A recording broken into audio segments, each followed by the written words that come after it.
Celeste is a game where you jump, climb, dash, wave dash, glide, die, over and over and over again. It's really fun. Celeste has a character named Madeline going up a mountain to challenge herself, to find some self-worth. While you climb this unusually frustrating mountain, the game separates the story into 9 chapters. To address the mountain in the room, this game is really difficult. Even if the game has an engaging story, amazing soundtracks, and fun rooms, it's one of the hardest games I've ever played. The main story has 7 chapters. If you manage to beat the main game, chapter 8 is locked behind a wall. To unlock this, you will have to go back into every chapter and find secret hearts buried behind unnecessary complicated puzzles. Once you unlock that, you finally get to play chapter 8. If you beat chapter 8, you will see that you only have 1 chapter left. Chapter 9, Farewell. This is a DLC, longer and way harder than any other things you've done this far. From the first couple of rooms, you can tell that you need some practice. Even if you pass all of that and you think you're finally done with a chapter, you walk further and realize that this was just the beginning. For this wall, you have to beat all of the B-sides. The B-sides are a remade, harder version of the main game. You unlock this by finding cassette tapes around the chapters. Beating all 8 chapters again unlocks the final side, C-side. The C-sides are the hardest screens you've seen yet. Even though it's a bit short in length, the difficulty is ramped up. Every chapter, every unfair boss that fucks you over, every hour you spend, every single death continues until you're here. 7C. You only have to beat 3 screens, but you spend your time and sanity dying to this. People say that they took thousands, tens of thousands of deaths trying to beat this. Some even quit because it was too hard. Especially the infamous final room, which many claim is the hardest room in Celeste. It is not, but it's still really difficult, requiring the most precision, the most tight gaps to dash through. It's 30 seconds of pure hell. But out of nowhere, the thousands of deaths you had, the hours you spent trying to conquer this one room, you finally complete it.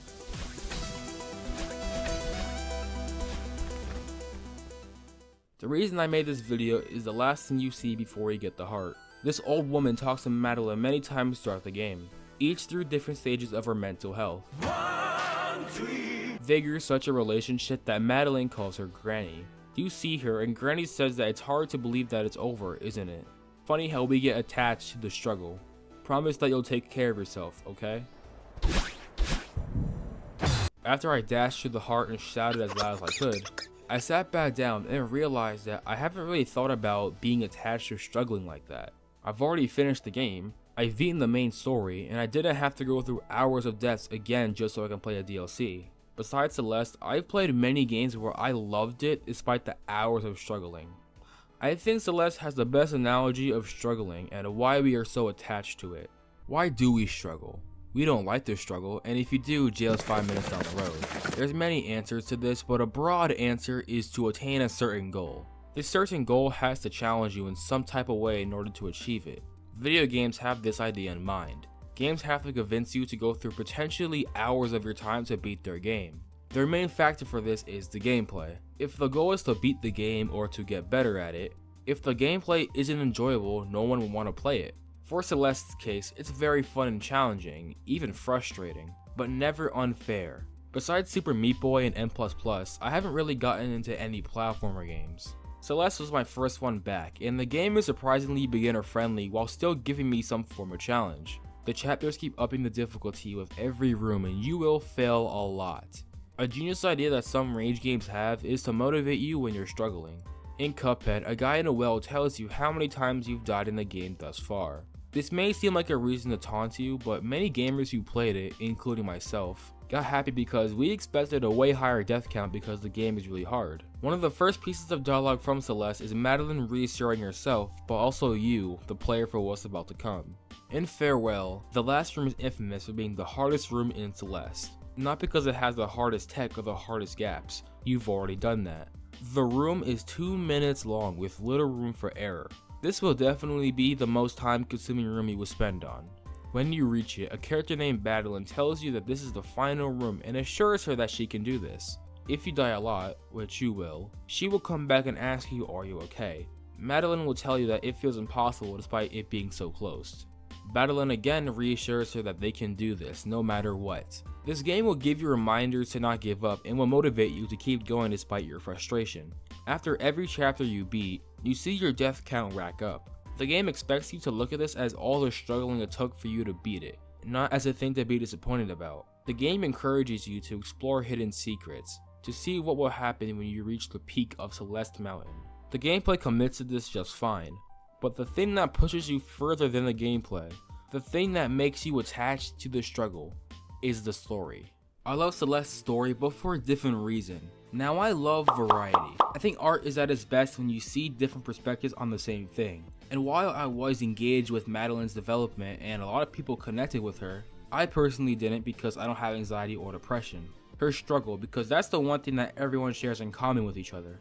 In the beginning, Madeline wants to reach the summit for her own self-worth, to challenge herself physically and mentally. Before she starts the climb, she meets Granny for the first time. Granny warns Madeline about the challenge ahead and says that she's not ready for it.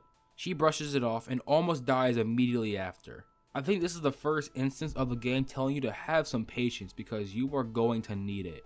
After learning the mechanics and doing a few screens, you meet a random guy also exploring the mountain, Theo. Nothing too deep happens in this conversation, and I won't get into his character a lot, but Theo is an important character who shows up multiple times throughout the story. In chapter 2, she goes in front of a mirror to see a darker version of herself. This version breaks out and runs away. Later, this version, who's named Madeline by the fanbase, tells her to slow down. Madeline was trapped in her head forever and tells Madeline to stop climbing, that she can't endure what's to come. She is obviously the negative side of Madeline, all the bad stuff Madeline has in her personality amped up to 10. Madeline doesn't want to leave, but Madeline tries to force her. After a few more rooms, she escapes that part of her for a little bit. After that, she calls a mysterious person on the phone. During this conversation, Madeline realizes that this is a dream. Madeline then appears and tells her again to go home. Madeline in this chapter represents the thought you have when you first encounter struggle or failure, that it's not worth the reward, but sometimes that makes you stubborn, or want it even more. Madeline tried to ignore that, to try to keep pushing forward, only for her to appear eventually. In chapter 3, her climb is stopped by this hotel and the owner, Mr. Oshiro. This chapter focuses on a different form of struggle, which is denial. Mr. Oshiro is the boss of this hotel, a hotel that's been closed for years. Oshiro's denial and stubbornness makes him believe that this hotel is open, despite having no people, no staff, and not even himself, because he's dead. The hotel is decaying and messy, with these red and black dust bunnies that cause whenever he's feeling anxious or stressed. Oshiro even has his own Madeline. He talks to someone even though we can't see him. This other side pushes his denial to try to manipulate Madeline into staying over. Even though she wants to leave, she wants to help him as he clearly has issues. She then goes through different parts of the hotel to clean it. At the end of all this, Mr. Oshiro begs for her to stay.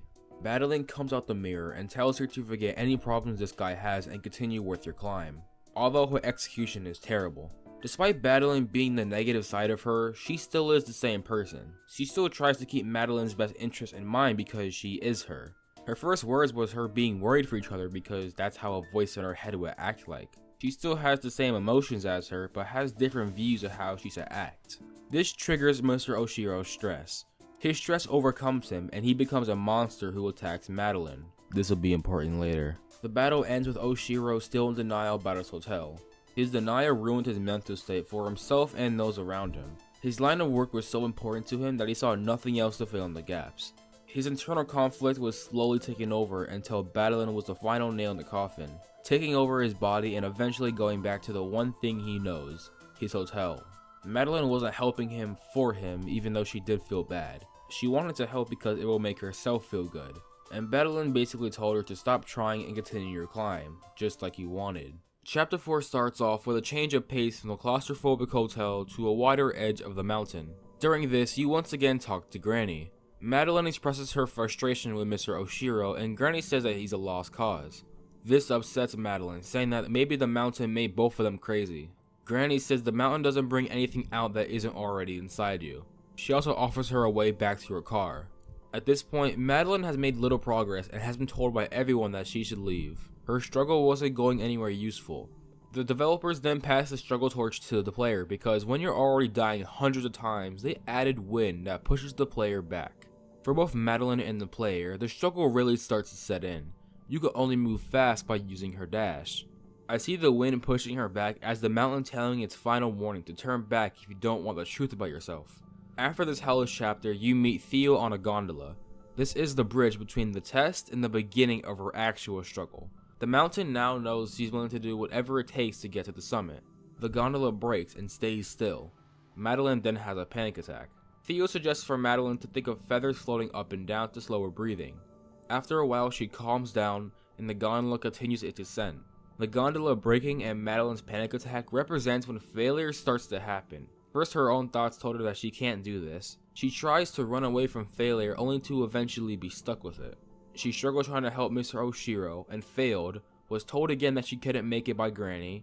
Then when she finally meets Theo again, everything's going smoothly, she's going up until it breaks. Pushing aside the fear of death, this is failure catching up to you, and the reaction to the possibility that you can fail.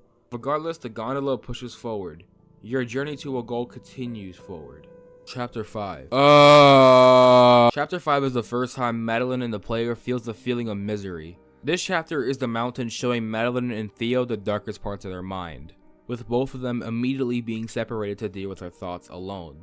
This temple is dark and vast, needing many keys and lights to go through locked doors. Later in the chapter, Madeline gets sucked into a mirror in which she becomes a seeker. This can represent many things, but I think it represents Madeline attacking herself, which is why she kills herself in the dream. She wanted to climb this mountain to gain some sort of self-worth, to stop making broken promises that she was trying to fix. But her fear of losing it all is terrifying. It's worse when failure happens not because of the obstacles ahead, but because of yourself. Madeline thinks about stuff that shouldn't matter. The negative energy just stays bottled up until it breaks you. We find out that Madeline is depressed. Madeline has nothing to do with the problems Madeline's facing, even though both are products of her. Madeline is more of the conscious side of her, more willing to talk and not to hurt herself. The game suggests that the Seekers are her demons and are her most destructive thoughts, like self-harm or suicide. Madeline says that she won't help her because she deserves this. All the stuff in the temple is a physical version of what's going on in her head. And Madeline is slightly wrong. She doesn't deserve this, she needs this. In order to escape, she needs to confront herself. If not taken care of, she can be in denial all her life, or something worse. Madeline is honest with this, while Madeline is not. Her efforts to find Theo and escape are getting farther and farther. She suggests that she just give up so Theo can escape. She remembers the feather that Theo mentioned and calms down. She eventually finds Theo trapped in a crystal-like cage. To overcome this and get out, she has to accept her demons. Later, when Madeline finds Theo, both of them work together to leave the temple. And this is where my struggle comes in because holy fuck, this part sucked to play. If I was Madeline, I might have left him there. Both of them escape when Madeline accepts Theo's help to remove her destructive thoughts.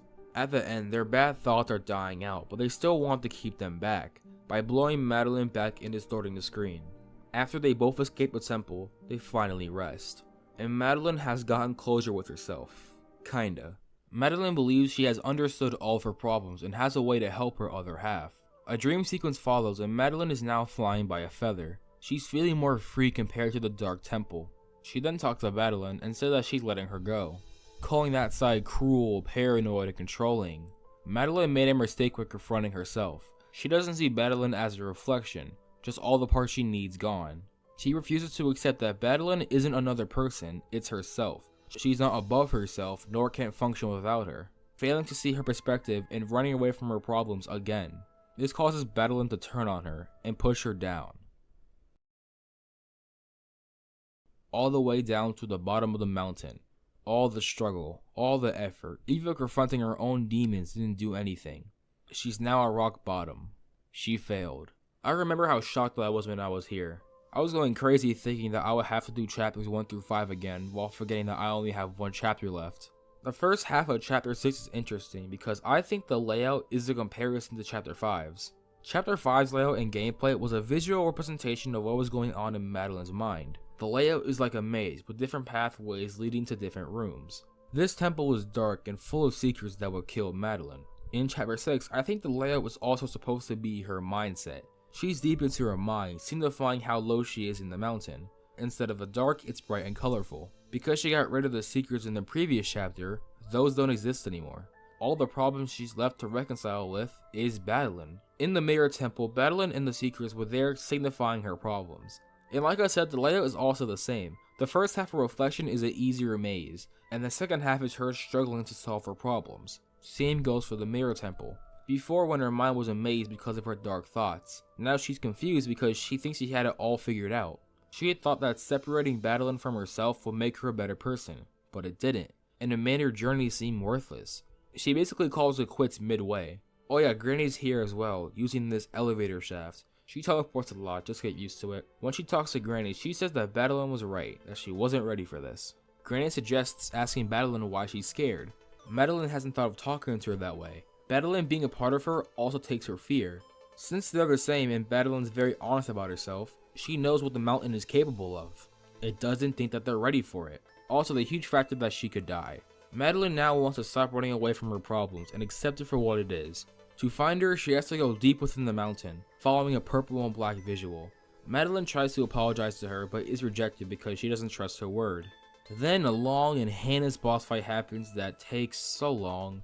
After a while, Battling quits and accepts whatever fate she has, but Madeline insists on becoming one instead of two.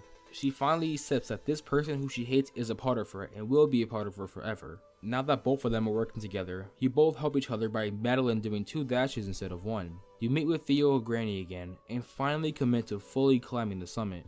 The last chapter of the main story is here. Madeline has to do smaller, harder segments of every chapter until you reach the summit. Despite the challenging obstacles, this chapter is personally the most fun. The music helps signifying hope for the near end of Madeline's journey, and for yours. After every chapter, both of them split up and talk to each other, reassuring each other that they still got it no matter how difficult it is.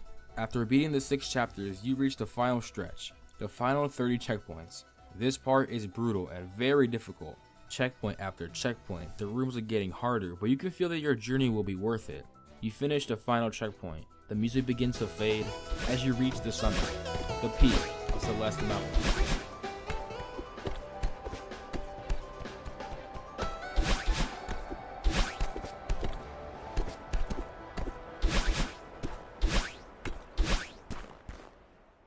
I remember the feeling I had, so much relief. All the hours I spent paid off in a way that I was proud about. I still remember the feeling I had on the other chapters. The songs are still stuck in my head. I could be eating dinner then out of nowhere.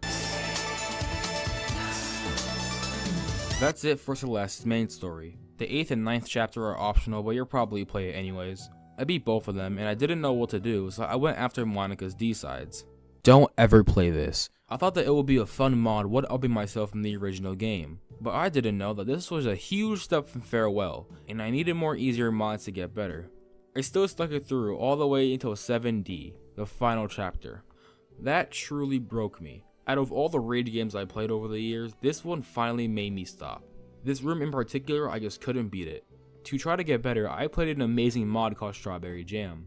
I beat the beginner and the intermediate courses, but that still wasn't enough to beat that room. Both courses are easier than 7D, but intermediate took me 2 weeks to beat. Overall, it took me months of attempting that one room until I quit. I would quit the game for a whole year. I played it like once every month for 10 minutes before I got bored, because I missed the satisfaction of beating something with the final screen going over. I missed the feeling when I played Celeste for the first time and I wanted it back. So recently I picked it back up and instead of warming up, I just went straight into the room until I beat it. I don't know how, but after a while I started to get further and further with every attempt, until I finally beat the room that I was stuck on for a year. Then I got stuck on the next room. While procrastinating on beating it, I rebeat the entire game. While rebeating it, I finally realized why I was attached to the struggle. I mean, it was obvious, because the feeling of victory is really good. But I wanted to know why I felt this through not only Celeste, but any other frustrating games I played. For me, Celeste is a game about overcoming struggles to reach your goals. Madeline goes for the mountain to get away from her stress and worries, and tries to find her self-worth by climbing a mountain with no prior experience. Battling represents the struggle, or the fear of struggle. No one wants to struggle. Everyone wants to have the end achievement quickly. But like myself, Madeline realizes that she needs to accept and love that part. And she achieved her goal because of it. Mr. Oshiro represents what happens if you don't accept struggling, you don't move on from failure. He loved his hotel and would do anything to believe it was open. In farewell, Madeline is struggling to get over Granny's death and literally runs away from that problem. She tries so hard to believe that a regular bird was a part of her that she almost got trapped in her mind. And in the end, she accepts it. Struggling is necessary to do anything. Not accepting it is being in denial, so when it eventually happens, you won't take it as well. But that's what makes it fun. If you didn't struggle with Celeste, then all the experience wouldn't be as impactful or fun. Celeste combines this engaging and emotional story with the gameplay, simultaneously making the gameplay to how Madeline and the player feels.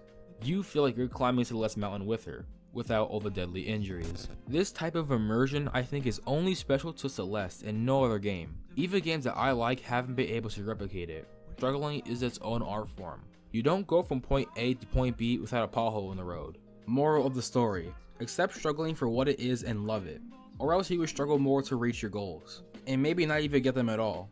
Thank you for watching the video. My work is done and I'll see you next month.